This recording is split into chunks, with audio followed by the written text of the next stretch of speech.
This is Saul Canelo Alvarez, a man who defines danger inside the ring. And this is Terence Crawford, a fighter whose skill has left opponents hopeless. Canelo versus Crawford. This is not just another boxing match. This is what fans call a true super fight. Millions of eyes locked on the ring, waiting for the verdict that would shake boxing forever. The judges read the scorecards. Terence Crawford had done it. He defeated Saul Canelo Alvarez, the Mexican superstar, the king of 168 pounds. The man nobody thought could be toppled. In that moment, history was rewritten.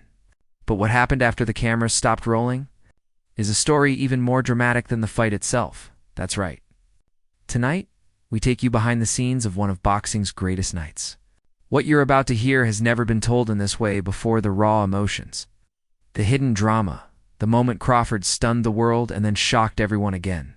By making a decision nobody expected, the final bell had barely rung when the emotions exploded inside the ring. Crawford raised his arms, sweat pouring down his face, his body trembling not from exhaustion, but from the weight of history. Tears welled up in his eyes as his trainer, Brian Bomac McIntyre, pulled him into a crushing hug. For years they had carried the burden of being doubted, disrespected, and overlooked. And tonight, they had silenced every critic. But the real story began not under the blinding lights, but in the quiet corridors backstage, where legends are made and legacies are sealed. As Crawford walked down the hallway, championship belts draped over his shoulders, his children sprinted toward him. He dropped to his knees, hugged them tightly, and whispered through broken breaths, "Daddy told you I'd do it." The raw emotion of that moment was not for TV, it was for the family who sacrificed alongside him. Yet even in triumph, tension lingered. Because waiting in the shadows was Canelo Alvarez. Bruised but unbroken, the Mexican champion stepped forward. The two men locked eyes, and intense silence filled the air. Would there be bitterness? Would there be excuses? Instead, Canelo placed a hand on Crawford's shoulder, gave a short nod, and walked away. Respect between two warriors. No words, no drama.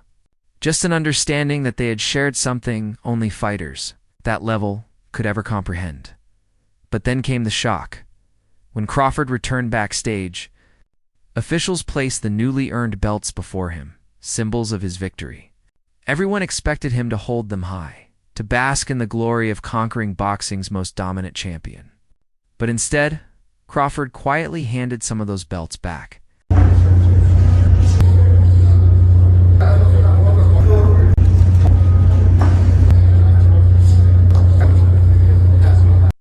Gasps filled the room.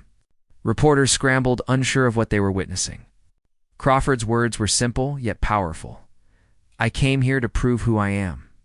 The belt's their history, but my legacy, that's forever." That one act turned celebration into pure suspense. Why would a man who just achieved the impossible willingly return the very trophies that proved his triumph?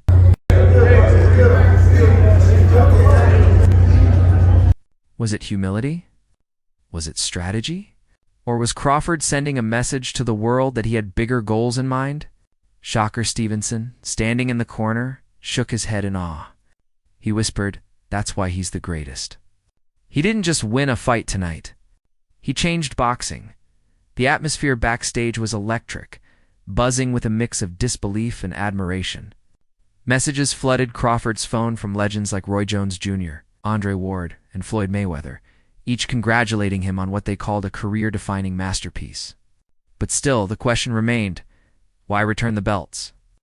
What did Crawford know that the rest of the world didn't? At the press conference that followed, Crawford's words only deepened the mystery. His voice was calm, his tone deliberate. "I didn't take this fight for money. I didn't take it for belts. I took it for legacy. I wanted to prove that no challenge is too big for me. Tonight wasn't just about beating Canelo. It was about showing the world I'll face anybody. Anytime, anywhere." The room erupted in applause, but the suspense lingered.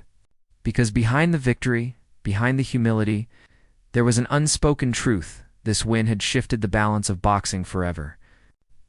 Canelo Alvarez's reign had been broken. Crawford had climbed the mountain. And now, everyone wanted to know, what comes next? The drama didn't end when the belts were returned. In fact, it had only just begun. Asterisk, asterisk, the locker room was quieter now. But the silence carried weight. Crawford sat on the bench, his gloves finally off, his hands still swollen and red from the war they had just endured. The noise from the arena outside had faded, replaced by the hum of air conditioning and the muffled chatter of officials.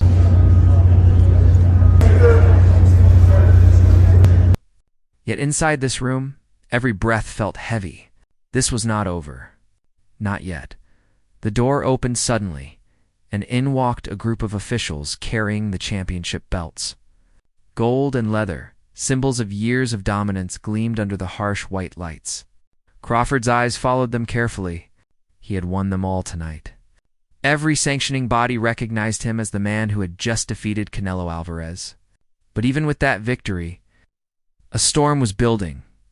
One official cleared his throat and spoke firmly. "Terence, congratulations. But as you know, due to the agreements and obligations, some of these belts will need to be returned."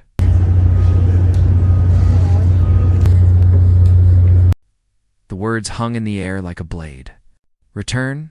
Crawford had fought for them, bled for them, and tonight he had earned them. His team shifted uncomfortably. Bernie leaned forward, shaking his head in disbelief. "You mean to tell me after all that, he doesn't even get to keep them?" Crawford didn't speak right away. He just stared at the belts, the shine of the gold reflecting in his eyes. Inside, emotions clashed. Anger, pride, exhaustion, and the sharp sting of politics in boxing. This was the reality few fans ever got to see, the business behind the glory. Finally, Crawford exhaled and spoke softly, but with a tone that demanded respect. "So I beat the man, I take the crown, and you want me to give pieces of it back. That's what this sport has come to?" The room went silent. One of the officials shifted nervously, avoiding direct eye contact. "It's not about you, Terence. It's the rules. Sanctioning fees, mandatory defenses, agreements between organizations. Some belts can't stay unified under one man for long." Crawford chuckled bitterly. Rules. Always rules when it suits someone else. But when I'm the one in that ring, taking the punches, where are those rules then? Who protects me? His words cut through the room. For a moment, even the officials had nothing to reply with. This was not the angry rant of a fighter. It was the painful truth spoken by a champion who understood the game better than anyone. Outside, cameras were waiting. The public would never fully grasp the politics unfolding behind these closed doors. But inside, the belts sat on the table, almost mocking him. He had touched them, lifted them, heard the crowd scream his name as they were placed on his shoulders. And now, they wanted them back. Bernie leaned close, whispering so only Crawford could hear. Don't let them see you break. You've already won the fight. Let them deal with their politics. The world knows who the real king is." Crawford nodded slowly. He wasn't going to beg. He wasn't going to plead. If they wanted the belts, they could take them. But they could never take away the fact that on this night, under those lights, he had beaten the great Canelo Alvarez. That truth was carved into history. The officials began collecting the belts one by one, placing them back into their cases. The sound of the clasps snapping shut echoed like a funeral bell. Each belt leaving the table felt like a piece of victory being stripped away. Still, Crawford sat upright, refusing to show weakness. When the last belt was taken, the room felt colder. But then, something unexpected happened. A young staff member, maybe no older than 25, lingered near the door. He looked back at Crawford with admiration in his eyes and whispered, almost like a fan who couldn't help himself, "Champ, no matter what they say. Tonight, you proved you're the best. Nobody can take that away." Crawford finally allowed a small smile to break across his face. That was the validation he needed. Not from the officials, not from the sanctioning bodies, but from the people who witnessed the truth with their own eyes. As the room cleared, Crawford leaned back against the wall. closing his eyes. He wasn't thinking about the belts anymore. He was thinking about the journey, the nights in the gym, the endless hours of sacrifice, the doubters, the critics, the ones who said he was too small, too old, or not ready for the challenge. Tonight, he had silenced them all. Bernie finally broke the silence. So what's next? Crawford opened his eyes slowly, staring into the distance, as if seeing beyond the walls of the locker room. His voice was calm but firm. Next, we rest. And then, we remind the world why I'll never be forgotten. The suspense lingered, because while the belts were gone, the story of Terence Crawford's victory on the drama that followed was far from finished.